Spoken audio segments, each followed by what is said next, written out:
Today, I'm going to be making some chocolate chip cheesecake bars. These are from the September 2006 edition of Southern Living magazine. And at the end of the video, I'll show you a picture of how it looks in Southern Living. But first, we're going to go over the ingredients and then I'll tell you what you need to do.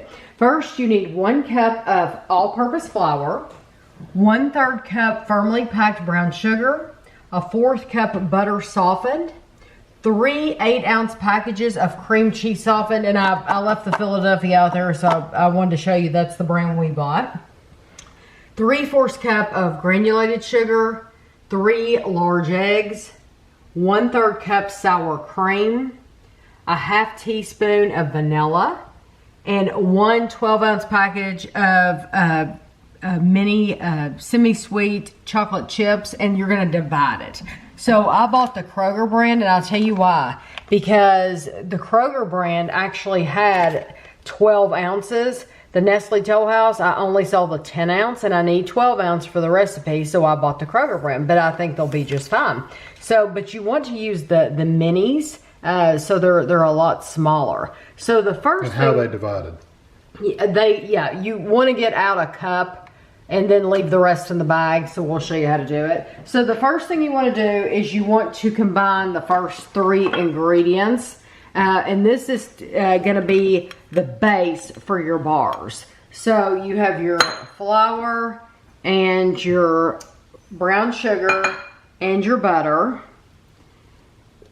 and you're going to preheat your oven to 350 degrees. And it recommends you're going to use a 9 by 13 inch pan. So I say this every video. We call that our lasagna pan. But it recommends that you lightly grease it. Because these are bars and I want to be able to cut them and take them out of that pan, I used parchment paper, and we'll see how it goes. So you want to combine this. So this is how it's supposed to look. It's crumbly. Like I said, this is the base.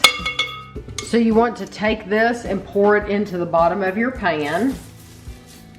And you're going to pat it down flat.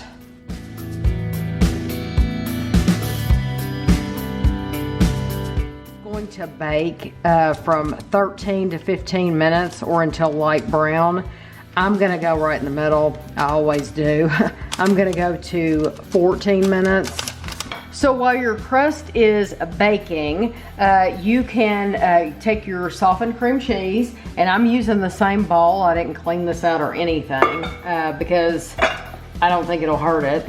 But you want to put all 3 blocks of your softened cream cheese in your mixer, and you want to beat this until it's creamy.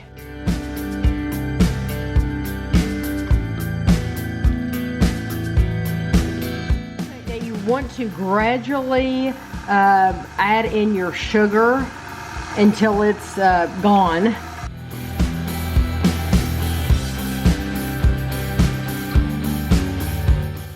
To add your eggs one at a time.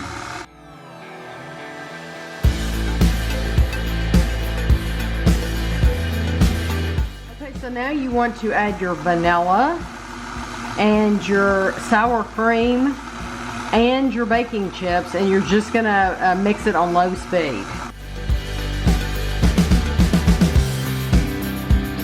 Wipe my bowl down, and now I'm gonna go ahead and add my cup of chocolate chips and mix those in on low speed.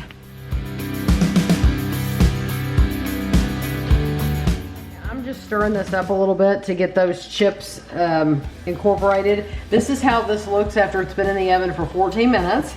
So you just pour this right over the top. Now this is going to go right back in the oven for 25 minutes. This is after 25 minutes in the oven, and you are going to let this completely cool. So because I used a glass baking dish, it will probably take an hour and a half to cool, and then we will I'll show you what you do with the remainder of your baking chips. Okay, so my cheesecake bars are completely cooled off. So now what you want to do is you want to take the rest of your mini morsels, and this is a 2-cup glass measuring cup. And so I'm going to pour the remainder in there. Let's see how many that was. That was about another cup. So there's about 2 cups in this bag. But you're going to microwave this for 30 seconds, and you're going to stir. And you might have to do that a couple of times, but we're going to just 30 seconds, stir once, and then we'll be back. Okay, so what we did was we put the melted chocolate, we meaning Kevin, put the melted chocolate in this Ziploc baggie, and you want to just cut a small hole in the tip of it. I'm just gonna cut a little bitty hole, and then you want to drizzle that across here.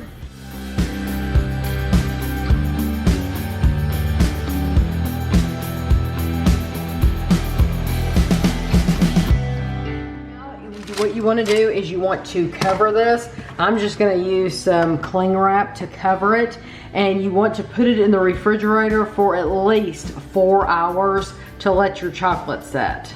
Okay, my bars have been in the refrigerator overnight, so I didn't realize that you had to leave them for at least 4 hours. So it was too late for us to try them last night when 4 hours was up.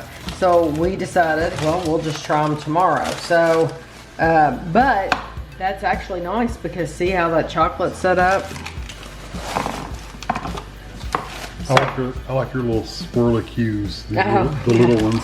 So I'm gonna pull this out, and you saw, and look, my pan's clean. Da, da, da. No cleaning. That's how I like it. And so I'm going to cut these into bars. The picture, which I'll show you in just a minute, the Southern Living picture, actually has these as long pieces. So I'm going to cut it like they cut it.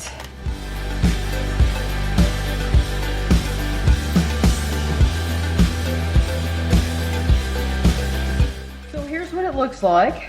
Here's the bar. Oh, look at all those chocolate chips.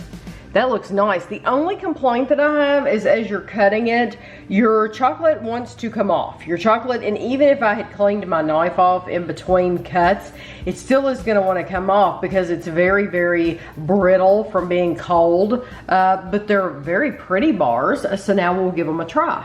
Okay, I cut it into the long pieces, but then I cut it in half so that Kevin and I could try it. So I wanted to show you. I've got some other recipes bookmarks, so I don't want to lose my place. But this was from September 2006, and so this is the cover of the magazine. And then I'll show you how their bars look inside. I mean, my drizzle's... Your drizzle's thicker, that's about the only My drizzle's thicker, yeah. But and that may have helped with cutting them and not breaking them. I don't know if it would have or not. That's how theirs look. What was new back then? Multi-grain Tostitos. Yeah, that is so much fun. Looking through old magazines, especially since Kevin and I are really into food, and seeing the packaging and everything. So even if it's something if it was new then and it still is out now, it's interesting to see the packaging that it had then versus the packaging now. Or stuff they had then that aren't even out anymore. Yeah, it's like, oh, I've seen many things like that to where it's like, quit making that. Quit making it, yeah. So let's give these a try. But you know what? The chocolate that they tell you to melt, you get so much chocolate.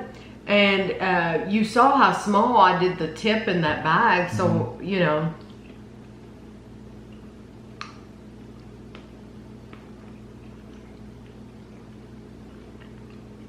I like the base. I'm not going to eat some of the chocolate on top. Let me see what it tastes like. Oh, I like it.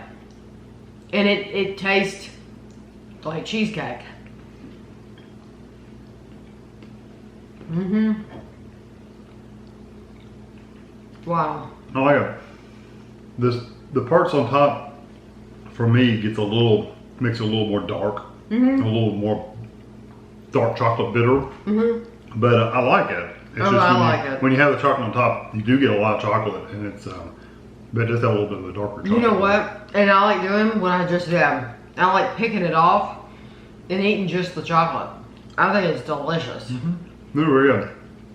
Yeah, that is a nice bar. And that is a bar, that is a classic bar that you can pick up and you can hold in your hand. Now, it doesn't say how to store them. It doesn't say how to store them, but I would, oh, and it gives a little tip here that I didn't see. Let's see what the tip is. Hold on. To recreate the decorative look on top of the chocolate chip cheesecake bars, pour melted chocolate into a zip-top plastic freezer bag. We did that. Yeah. Okay, we did exactly what they said. I saw the picture of them doing it.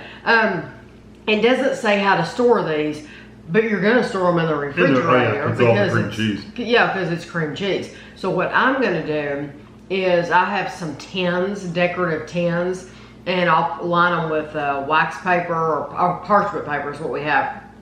I'll line them with parchment paper and I'll put the bars in that tin. And then the good thing about an actual tin and not just a plastic container is that whole tin gets extra cold in the refrigerator. So that's why I like storing them in a tin as well. So I will put them in there and put them in the refrigerator and then bring them out just like I do fudge. So I think these were very easy to make. You just need to know ahead of time that you have to wait at least 4 hours before you cut into them, and your chocolate might break on the top. So if you have any tips for that to where that wouldn't happen, because like I said, I think even if I had cleaned off the knife in between each one, you're still cutting that lattice and it still is going to crack. Yeah, the only thing I could think of is maybe if the chocolate was thinner, like thinner lines. Right. And I don't know. Yeah, and you have to be really good at stuff like that. And I'm just, you know, I don't do this all the time. So my lines were thick, but now I like eating that thick part. That's good.